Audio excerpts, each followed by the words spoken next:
Hi, KCET exam date ಏನಿದೆ ಅದಕ್ಕೆ ಸಂಬಂಧಿಸಿದಂತೆ ಒಂದು ಅಪ್ಡೇಟ್ ಅನ್ನ ಕೇದೂರ್ ನೀಡಿದ್ದಾರೆ. ಅದನ್ನ ಈ ವಿಡಿಯೋದಲ್ಲಿ ನಿಮ್ ಜೊತೆ ಶೇರ್ ಮಾಡ್ತಾ ಇದ್ದೀನಿ. ನಂತರ ಸೆಕೆಂಡ್ PUC ಎಕ್ಸಾಮ್ ಇವತ್ತು ಕಂಪ್ಲೀಟ್ ಆಯ್ತು ನಿಮ್ದು. ಈಗ ಯಾವ್ದೋ ಸ್ಟೂಡೆಂಟ್ ಹಿಂದಿಯನ್ನ ತೆಗೆದುಕೊಂಡಿದ್ರೆ ಅವರಿಗೆ ಒಂದು ಎಕ್ಸಾಮ್ ಇದೆ ಮಾರ್ಚ್ 20ಕ್ಕೆ. ಅದನ್ನ ಬಿಟ್ಟು ಬಾಕಿ ಎಲ್ಲ ವಿದ್ಯಾರ್ಥಿಗಳ ಎಕ್ಸಾಮ್ ಕಂಪ್ಲೀಟ್ ಆಯ್ತು, ಸೈನ್ಸ್ ವಿದ್ಯಾರ್ಥಿಗಳ ಎಕ್ಸಾಮ್ ಕಂಪ್ಲೀಟ್ ಆಯ್ತು. ನಿಮ್ಮೆಲ್ಲರ ಎಕ್ಸಾಮ್ ಚೆನ್ನಾಗಿ ಆಗಿದೆ ಅಂತ ಅಂದ್ಕೊಂಡಿದ್ದೀನಿ.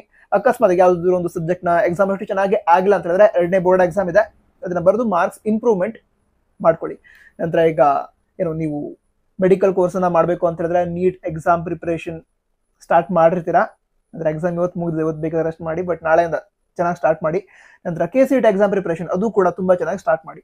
ಈಗ ಅಪ್ಡೇಟ್ ಏನು ಅಂತ ಹೇಳಿದ್ರೆ KCET ಅಲ್ಲಿ ಫಿಸಿಕ್ಸ್, ಕೆಮಿಸ್ಟ್ರಿ, ಮ್ಯಾಥಮೆಟಿಕ್ಸ್, ಬಯಾಲಜಿ ಈ 4 ಸಬ್ಜೆಕ್ಟ್ಗಳ ಜೊತೆಗೆ ಹೊರನಾಡು, ಗಡಿನಾಡು ಕನ್ನಡಿಗರಿಗೆ ಮಾತ್ರ ಕ್ಲಾಸ್ C ಮತ್ತು ಕ್ಲಾಸ್ D ವಿದ್ಯಾರ್ಥಿಗಳಿದ್ದಾರೆ ಅವರಿಗೆ ಕನ್ನಡ ಎಕ್ಸಾಮ್ ಕೂಡ ಇರುತ್ತೆ.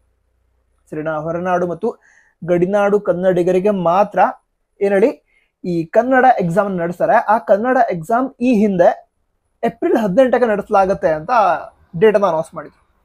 ಅನಂತರ ಏಪ್ರಿಲ್ 18ಕ್ಕೆ ಗುಡ್ ಫ್ರೈಡೆ ಇರೋ ಕಾರಣಕ್ಕಾಗಿ ಅದನ್ನ ಪ್ರೀಪೋನ್ ಮಾಡಿದ್ದಾರೆ. ಯಾವ್ದು ಹೇಳಿ, ಈ ಕನ್ನಡ ಎಕ್ಸಾಮ್ ಅನ್ನ ಪ್ರೀಪೋನ್ ಮಾಡಿದ್ದಾರೆ. ಆ ಕನ್ನಡ ಎಕ್ಸಾಮ್ ಈಗೇನಿದೆ ಏಪ್ರಿಲ್ 15ಕ್ಕೆ ನಡೆಯುತ್ತೆ.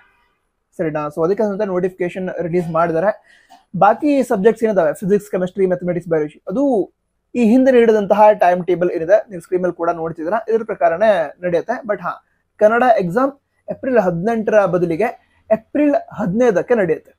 ಓಕೆ, ಏಪ್ರಿಲ್ 15ಕ್ಕೆ ಕನ್ನಡ ಎಕ್ಸಾಮ್, 16 ಮತ್ತು 17ಕ್ಕೆ PCMB ಸಬ್ಜೆಕ್ಟ್ಗಳ ಎಕ್ಸಾಮ್ ಅನ್ನ ನಡೆಸಲಾಗುತ್ತೆ. ನಂತರ ಚೆನ್ನಾಗಿ ಪ್ರಿಪೇರ್ ಆಗಿ. All the best. Jai Hind, Vande Mataram.